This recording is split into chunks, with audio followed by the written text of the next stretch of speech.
sir. Morning.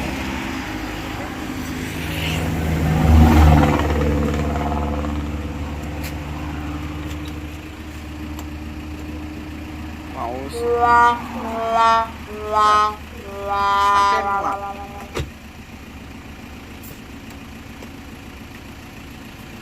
Oh, yeah.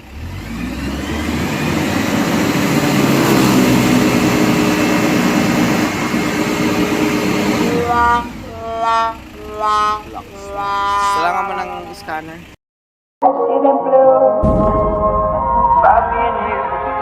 And I think to myself, what a wonderful world.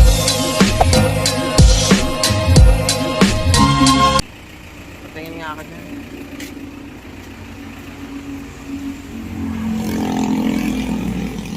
Lagging na din, oh. Oh. Palyado na eh, tignan mo. Oh, lagging siya, oh. Hindi siya yung diretso na, ano. Oh.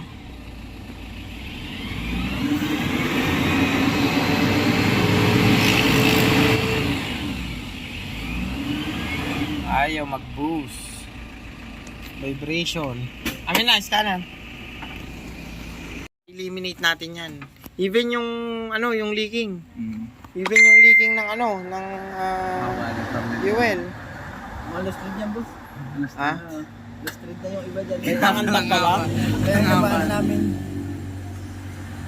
Dapat inantap na yan. Dito tulog. May leak ka na sa ano, oh. May leak ka na dyan sa ano, oil seal. Ito, oh, leaking.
Synchronize na yung data mo.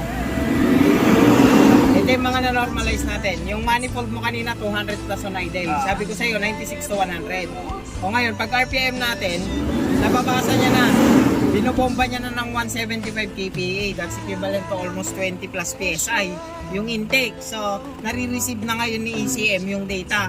Kaya papalo na to. Tapos ito sir, lumiit na yung pagitan mo. Gumanda na rin yung delivered fuel mo. Wala na yung lagging. Yung kanina yung bragados. Yung ganon. Tapos sir, wala ka ng check engine bukod sa check light. Sabi ko sa'yo kanina, pinatay yung check light dito. Ano yan boss? Baka napundi. Oh, malamang napundi ganon. Pero wala na yung throttle. Yung oil temp, di ba tatlo yan kanina? Oh, wala na sila. Naayos natin, throttle position sensor. Nag-i-step na rin sir. Nag-i-step na rin yung ano mo. Kasi nakatono na. So ayan, nag-step 9 ka na. Nakatono na yung TPS. Hindi tayo nagpalit ng TPS kasi na-find out natin ang problema is wiring. O naayos natin yon. So good na lahat yan. Tingnan mo yung RPM mo. Oh. Magre-red line ka na. So pag kumapit yan sa transmission, pumunta yan sa transmission, posibleng hindi bumomba yan. I-engine wash na konti tapos test drive. Good na. Alright. Wala nang usok. Naka-handbrake ang putay na. Kaya pala pigil. Pala pigil. Putang ina. Ngayon sir, check mo yan. Nangamoy yung ano natin. Hindi, good lang yan.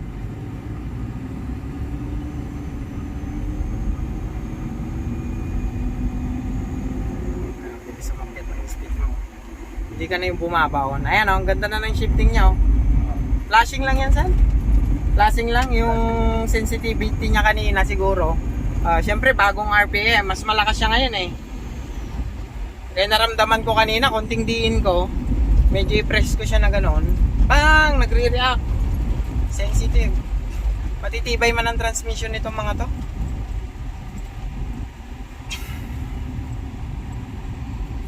Yan, kahit umu-overtake ka na ng alanganin dyan. Kuha mo na ngayon. Dati pigil. Para kang ano, para kang bibitinin. No? Ngayon, wala ka nang kabitin dyan. Once na normalize kasi yung data, pag alam mo tina-target mo, ganyan talaga performance yan sir. Oh. Nagsi 16 MPa na tayo, 12 lang tayo kanina. Oh, ang taas nun. 1 MPa is equivalent to ano? 104 PSI. 114 PSI. Oh, ilan yung nadagdag? 4. So, almost 500 PSI. Yung nadagdag na bumubomba ngayon dyan sa injectors mo. Ito sir, oh, may ano tayo niyan, yung rail oil pressure na yan. May data ako doon. At 12 lang siya kanina. Ngayon, nagdi-16 na tayo. May higit pa, may point pa. Ganda na. Para ka na nag-ride ng ano dito. Kaya yung Fortuner niya, mapapalaban na sa'yo niya. Ganyan ang takbo niya noon. Nung bago-bago pa. 130, 140. Ang top speed talaga nito, 160, 170. Nakuha mo na yun, hindi pa? Nakuha nyo na yung 160 niya? Noon, nung kabibili. Hindi, ano ito yung lima ko namin second hand. Second hand. Pero nagpa 160 siya Na ano lang, nakulangan lang ng PMS. Nakulangan lang kayo ng PMS. Kaya nawala siya doon sa linya. Nawala siya doon sa file na dapat niyang i-perform. Ngayon, yung mga, yan na yung data na ano. Papalo ulit ng gano'n. Tsaka malaking improvement doon pa lang sa usok na dita mo na. Madaming isyong ganyan dito. Hindi lang usok ha. Yung makina lumalaga pa. Oo. Dumating nga kayo, maayos-ayos lang nga yan eh. Nakakasabay niya daw yung asawa ko kanina. Ang kapal ng usok, may nakita ko black, sabi niya.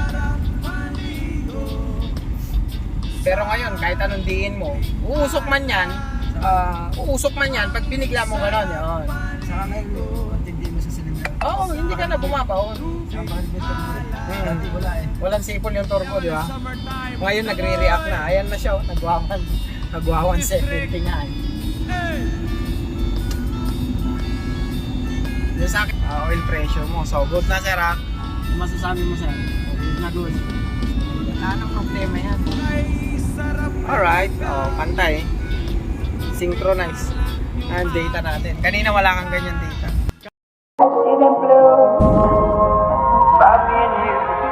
And I think to myself, What a wonderful world.